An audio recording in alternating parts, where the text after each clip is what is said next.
to Peaceful Exit, the podcast where we talk to creatives about death, dying, grief, and also life. I'm Sarah Kavanaugh, and my guest today is New York Times bestselling author and so many people's favorite writer, Anne Lamott. Anne is known for her piercing honesty, her humor, and her willingness to go to the hard places. In this conversation, Anne and I explore the terrain that has defined so much of her life in writing: loss, grief, faith, and grace. She shares what she's learned from sitting with dying people, including her father and her best friend. Anne has an uncanny presence and a profound ability to stay hopeful in dark times. I think we can all use a bit of Anne's wisdom right now.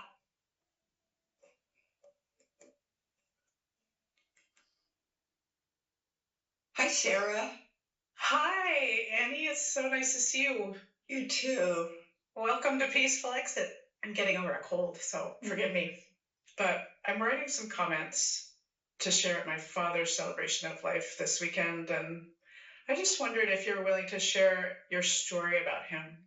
Let's see, I met George.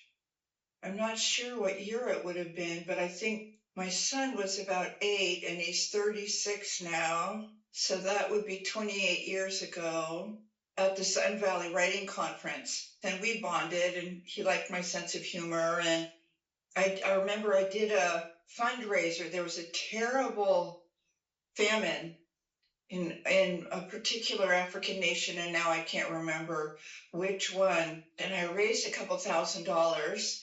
And then George came up to me and slipped me his card and said, when we're back in San Francisco, if you tell me your total, I'll match it. And that was just so amazing. I summoned every ounce of courage I had, and I said, can you recommend someone in the Bay Area who could help me with my financial goals, because I'm hilariously incompetent and I actually don't care that much.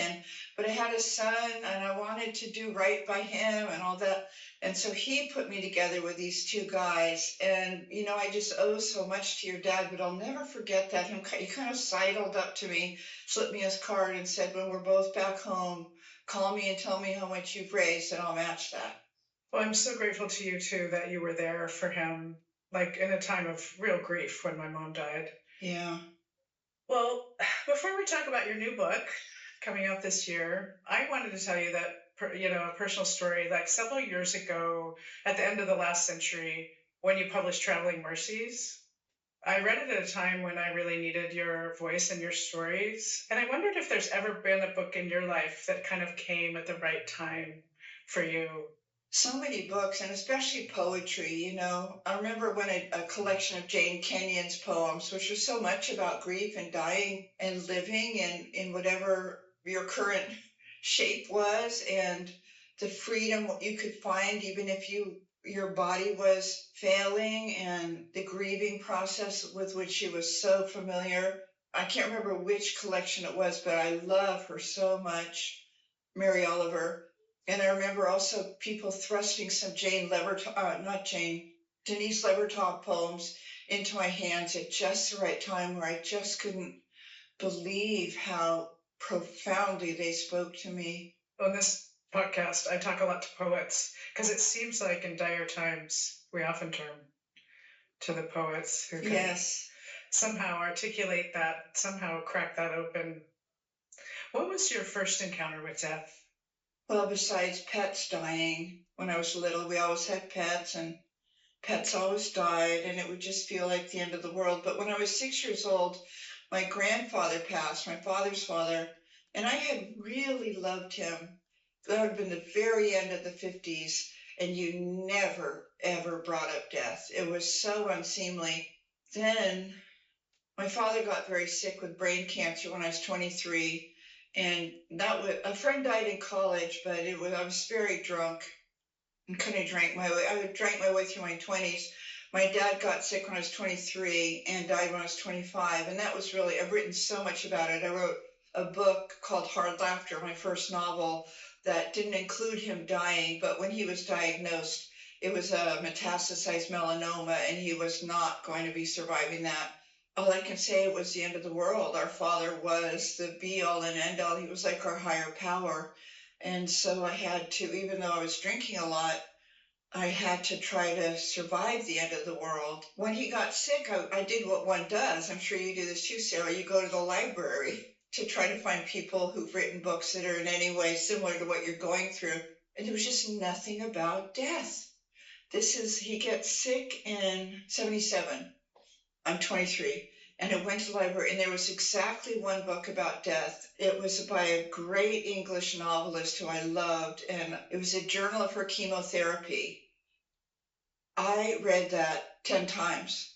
She did the deep dive into what it was like and what was coming, how she was handling that, how she was handling the grief and confusion it was putting her family through, how hard it was to need her daughter to be her mother. God is my witness, it was the only book on cancer and dying that I could find. And then, I mean, death doesn't really come out of the closet till the AIDS epidemic. And if the gay community says we're sick and we're dying and you are pretending not to notice. And there was such an incredible response in terms of social services and in terms of the writing, both by people who had AIDS and by the people who loved them and by the medical community. And the medical community's response, I mean, after some initial terror and nervousness, was so beautiful. Then, let's see, I had a baby at some point. Let's see, I think that was 1989. And about 6 or 7 months in, my best friend, since I was like 14, got metastasized breast cancer, and she had a baby, and my doctor, actually the woman who delivered my son, Carol Gertis, said, pay very close attention to Pammy right now because she's teaching you how to live. And I got to be with somebody who was very consciously closing up shop and bearing up and imagining leaving her little girl.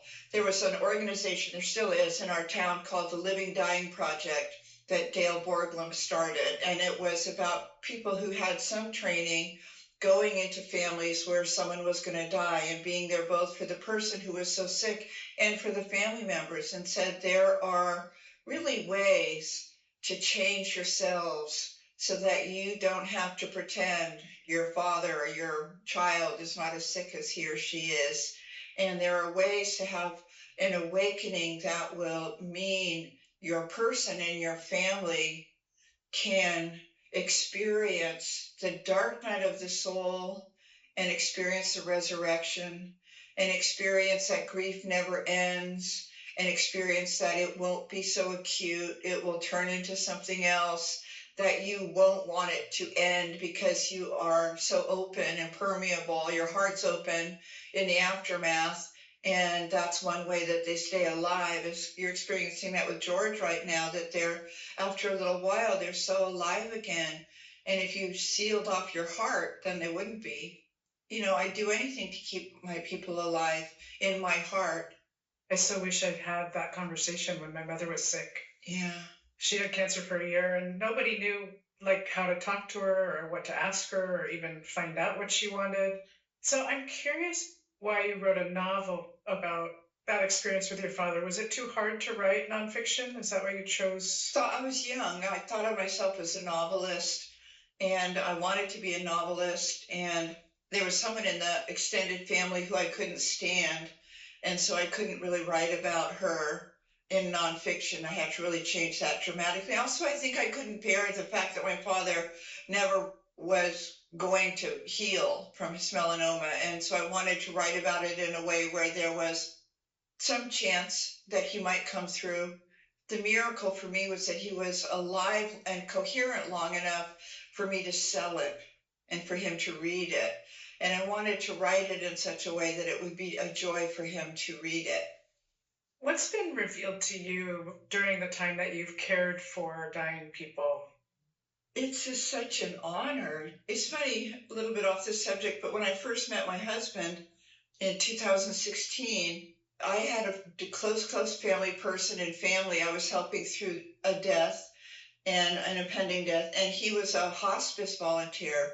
So we had both had a huge amount of experience with dying people and weren't afraid of it, and felt that we knew how to show up We knew how to listen. We knew how to not give advice.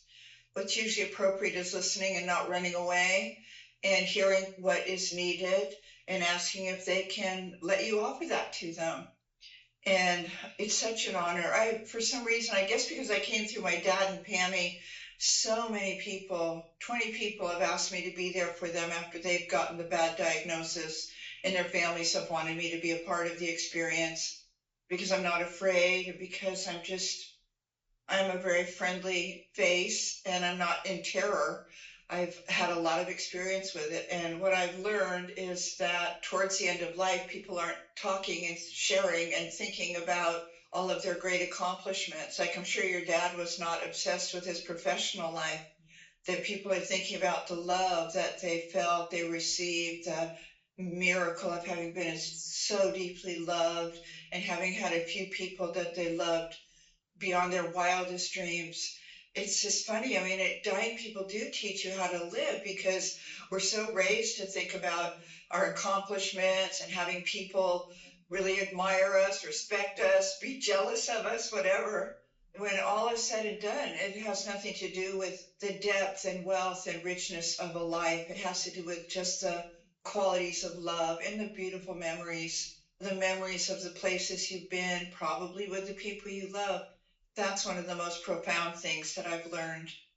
Being with someone who's dying and caring for them, it requires us to process so many different emotions at once. I mean, you've written a lot about your experiences, the small things that you do. I wonder if you'd share a little bit about how you take care of yourself as a caregiver. Oh, yeah. The thing to do when you or somebody you adore and can't live without gets a terminal diagnosis is you call hospice. I'd also really recommend the Living Dying Project in Fairfax, California. But you send for the cavalry because it's the hugest thing you're going to go through. Maybe right up there with the birth of a child if you are a person who has children, but you can't do it alone. And hospice works with a person who's sick, but hospice also works with the family. And they have so much wisdom about staying healthy yourself and staying in radical self care so that you're not being with your person from a place of depletion and hopelessness, that you're getting the care you need, that you very well may need counseling, you need things you do every day that keep you strong. And that's what these organizations do, is they help you keep filling up, keep having your life, keep being as centered as you can, and help having other people that can help you with the terror. You know, what's it going to be like them when they're dying? What am I going to do if they panic? What am I going to do if the pain gets to be too much? What am I going to do if I can't bear it? What if I have a nervous breakdown afterward? What if? And hospice, they're there and they go, oh, I'm glad you asked. You learn to take it one day at a time. And some days are really hard to get through. I love what you say about what if. It's like death is the big what if. Yeah, You know, I know. what if? Oh, I've never seen a miserable death, though. So much falls away, so much drops off when you're dying, such BS that you used to care about. You know, it's like you're flying in an airplane and it's suddenly flying very low, just above the treetops, and you have to throw everything out of the plane that's going to keep you from going down. you wrote that your son Sam has seen darkness, even a dead body. Mm-hmm. And this was back in the turn of the century. And when you asked, or when he asked you if you were going to die and you told him that you'd probably die first, he said, if I'd known that, I never would have agreed to be born. Mm-hmm. So beautiful. What is Sam's take on mortality now that he has a son? My Sam was going to be 37 this year, and I still have that frantic desperation of losing him that I had for the first time I lay eyes on him. So that doesn't go away. And so he has that with Jax. But well, Sam didn't have a father till he was 7, and that was like a very grievous loss. That was like a death. And then he met him, and they began a relationship. But he'd had an adoptive grandfather because my dad was dead. So when he lost his grandfather, who he called Papa, it was just devastating. He felt it. It was so sad. And then it passed, and we had animals, and we were just both crushed when they died. And then it passed. And then my mother died, who he was close to, and then his adoptive grandmother, the wife of the adoptive grandfather, died. And it might be in Bird by Bird, actually, the story of us visiting this little baby who'd been born in a vegetative state because of a botched delivery, a lack of oxygen for too long. We spent a lot of time. And he was about 6. What's going to happen to the baby? Well, he's going to pass. And I believed in God and heaven. So I would say, it's just really sad, but we're going to just keep showing. We read to him. He didn't have, his brainstem was destroyed, and he's been very exposed to death. And his best friend, he grew up in church, and his best friend was a kid his age named Michael. And Michael got very, very lost. Sam did too. Sam came out of meth addiction, but Michael never did. And he died underneath the bridge on my 60th birthday. So that's 12 years ago. We've grieved a lot of people together. A number of Sam's friends from teenage years died. You cannot believe in this tiny town how many people that he went to school with have died. They've drug overdoses. And we just, we deal with it. We cry together. We save their memorial programs. We always speak at their memorials about our love for them and our hopes for them and the shock we feel and the gladness we have for the relationship we had and have with them. Well, thank you for sharing all that, because it's so the antithesis of how I grew up. And I love that you talked to him about it. And it's so important that we talk to our kids and our grandchildren and make it a normal part of life. It would have changed my life dramatically if my parents had talked to me.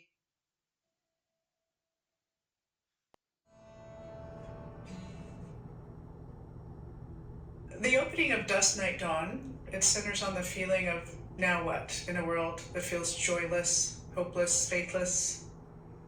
What helps you get through your moments of despair? There's just really no other question for me right now, is that how do we keep the faith in goodness and in life itself in the face of this catastrophic period of time we're in right now, where everything that is of value has been destroyed or besmirched or defunded or torn down. We stick together. We help the people who are having a much worse time than we are. We feed the poor. We look at our dinner tables, who's suffering, who needs an ear. We try to get out for a walk every single day, get into nature, which the acronym is the great outdoors. We breathe, we go left foot, right foot, left foot, breathe.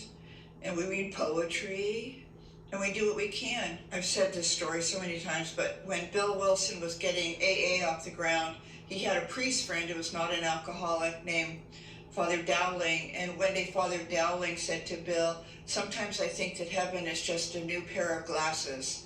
And so what I remember to do, we both wore glasses, and I wake up, I say my prayers, I put on my glasses. 100% of the days I do that. And if I wake up in a state, like when I was coming up, people were talking about something, they'd say, "Oh, Sarah's in a state." If you were tweaked or being distant or cranky, "Oh, Sarah's in a state." And if I'm in a state, I think about putting on a better pair of glasses, metaphorically. I think about going around and looking for the beautiful, looking for what still works, looking for what remains, no matter how much has been taken away. Let's talk for a minute about forgiveness, because I feel like at the end of our lives, it's a doozy. And I know you've said forgiveness is God's love on steroids.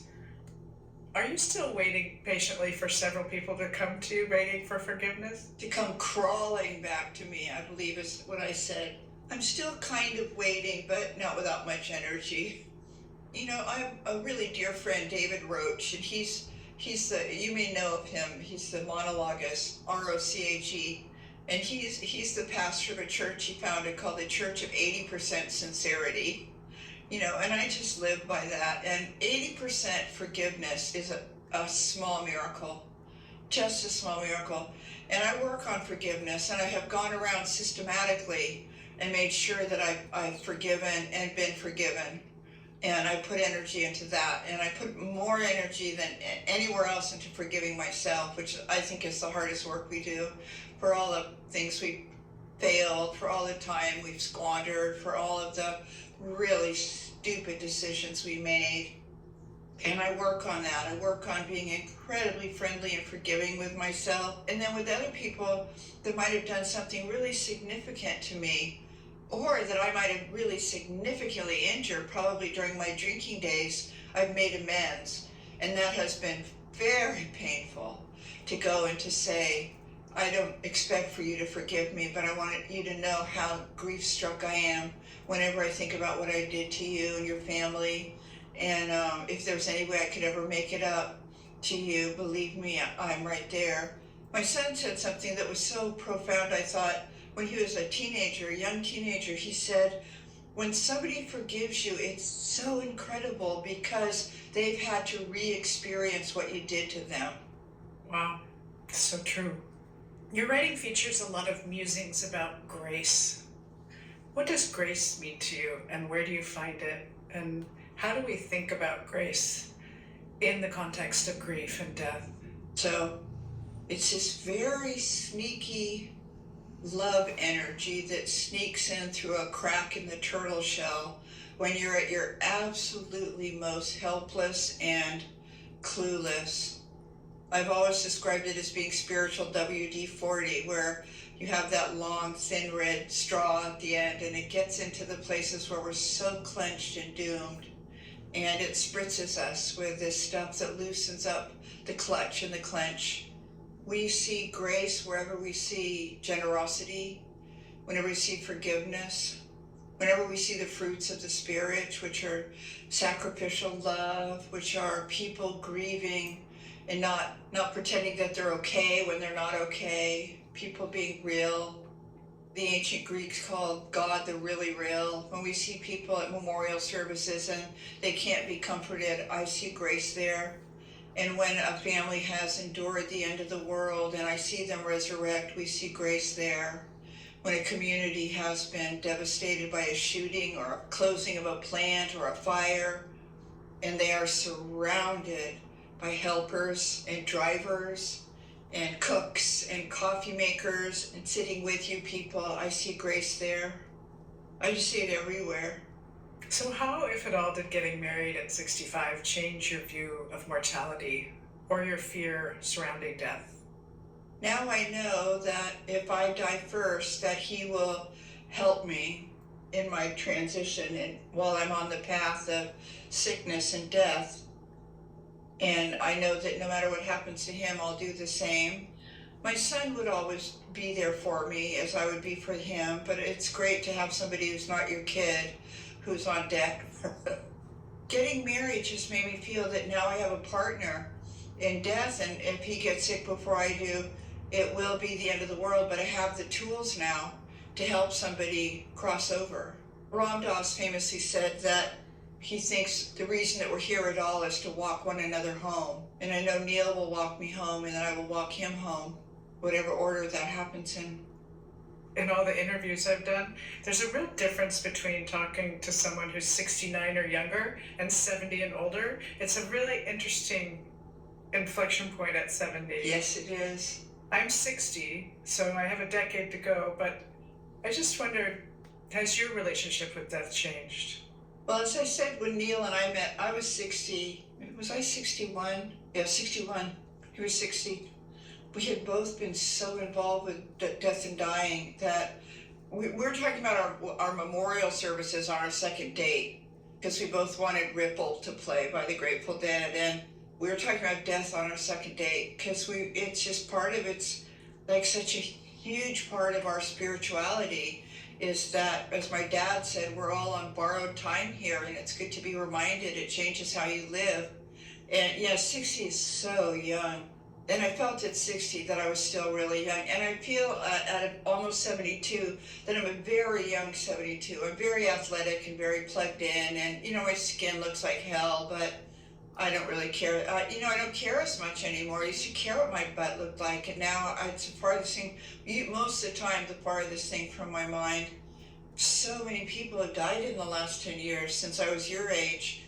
I do feel like sometimes there's a sniper in the trees just picking off people that I adore. So many people, and every few months, that's what happens when you're old, is that people die fairly often. And sometimes you didn't even know they were sick, or sometimes they had heroically been sick for years and years and borne up underneath it. And I have two people right now in my life who are dying, and they're much, much younger than I am. And I am blown away by their elegance and the grace and their humor. You know, I've always written that laughter is carbonated holiness, and I hear it, they're laughing at stuff, and I am feeling sacred ground beneath my feet.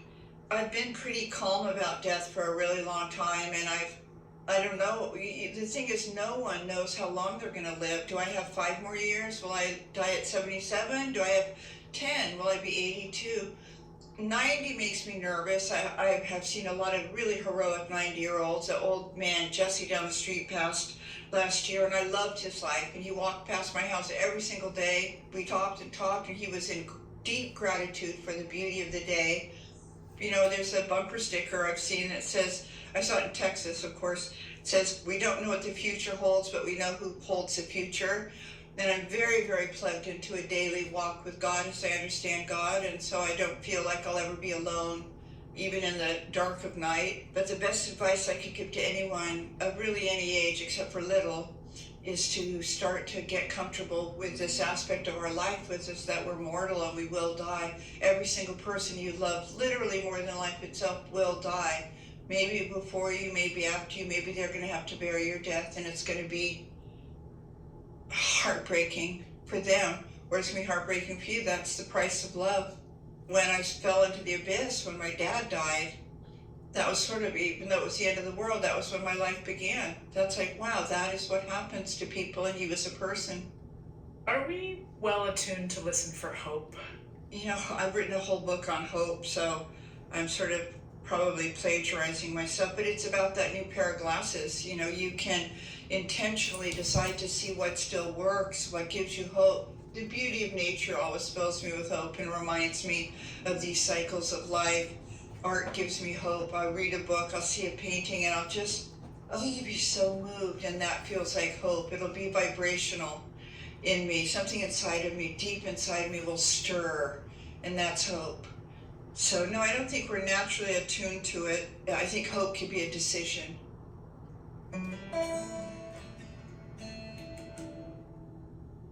I want to ask about pet loss, and what is it about losing pets? Do you feel like your grief is the same or different with an animal? I really think that the love of our pets is the closest we come to experiencing the direct love of God while we're here. And I mean that literally.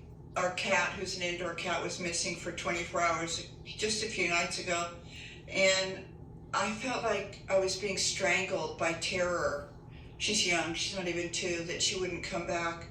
You just have no emotional defense against the degree of loss when a cat or a dog dies. But it passes a lot more quickly. Whereas for a person, I don't think you ever get over certain deaths, and I think that's the good news. I don't think you're supposed to. The culture tells you you're supposed to, and you will, but I think that's just a crock.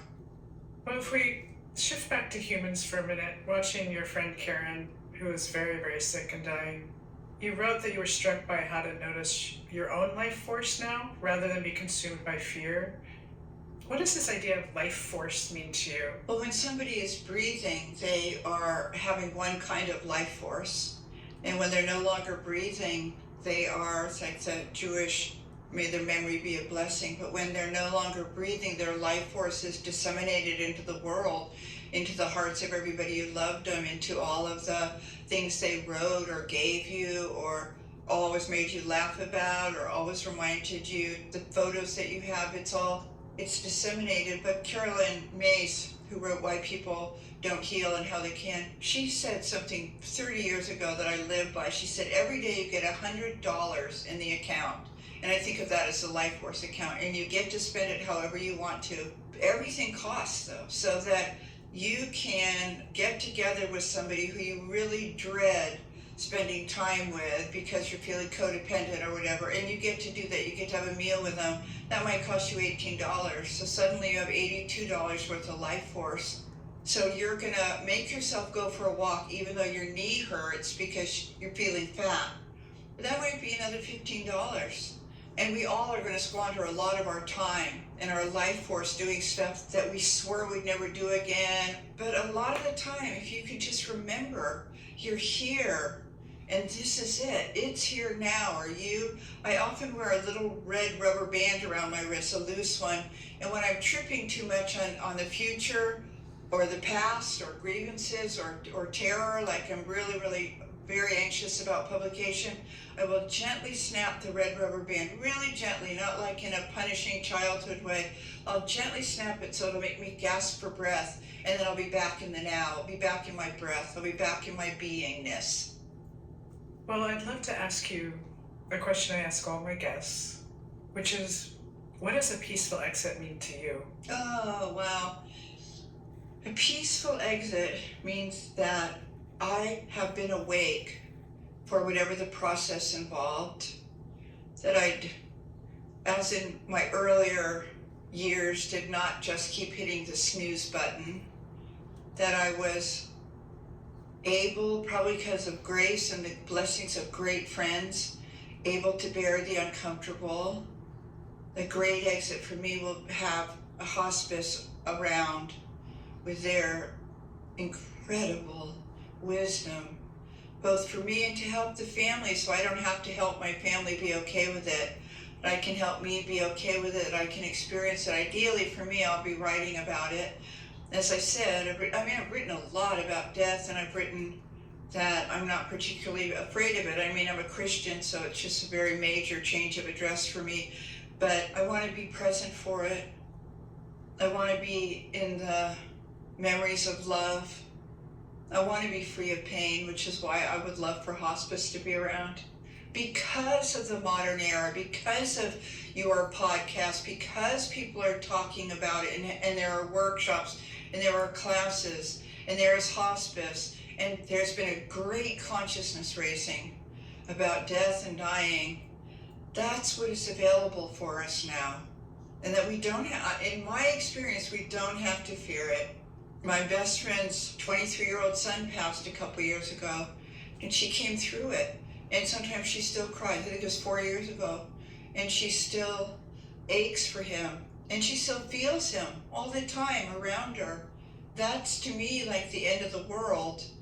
And yet the story is birth, death, new life, rebirth. She's been reborn. Her son Mason has been reborn. We feel him. We laugh sometimes at his appearances. Death be not proud, because we've got the tools now, and there's a lineage of teachers on death and dying, and there's poetry that we've been directed to about death and dying, and it's just one day at a time. We're all going to be okay. We were here for a while. We experienced life. We gave, we received, we fell down, we got up, we helped. And then it was our turn to kind of rejoin the ocean as a wave. Rumi said something I love, of course. He said, we think we're a drop in the ocean. We're the ocean, and at one drop. And that drop is usness in the ocean.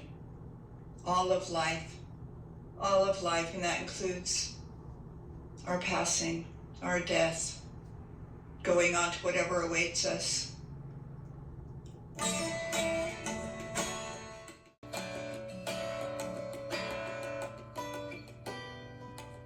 Thank you for listening to Peaceful Exit. I'm your host, Sarah Kavanaugh.